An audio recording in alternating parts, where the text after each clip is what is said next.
Hi, I'm Brett Middleton. You're watching this video because we put a lot of effort into building Project EVO, and I've taken responsibility for it so you can learn by the weaknesses and mistakes of what some other people, and particularly this particular owner, has made when he chose his EVO 7. The car came in with low kilometres. First reaction is people go, oh wow, look how low kilometres it is.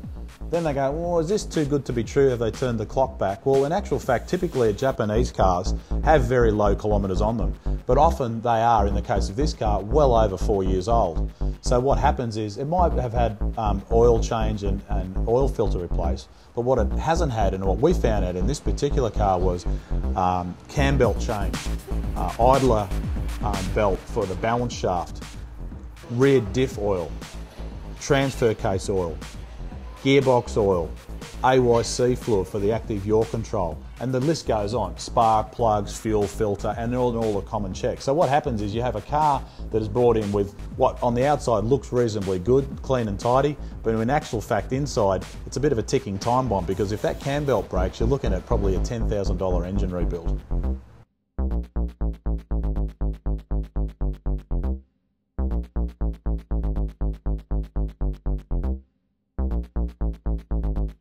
On this particular car, it had squealy brakes because it had high performance track pads put in it, which is again common in some environments, and from Japan they want to go for what they think is the best brakes, but the car may spend a lot of time on the road. So what happens is you've got a brake pad that's designed to work in a really high temperature range but never achieves it on the road. So what happens is the pad glazes over and squeals.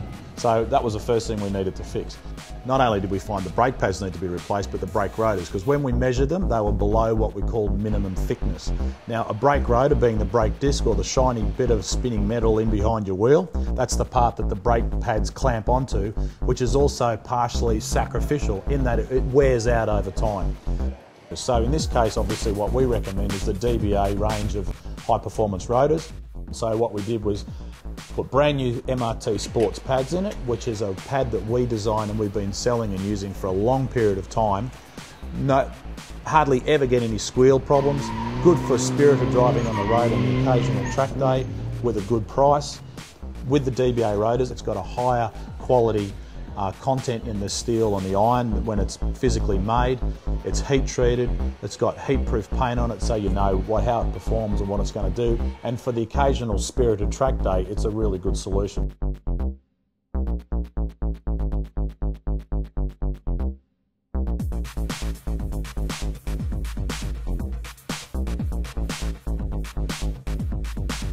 Okay, so in the whole upgrade process, one of the things that became very obvious to both the owner and to us when we started road testing the car was the clutch was within an inch of its life. If the clutch pedal is heavy at the top, that indicates that the clutch hasn't got a lot more life to it.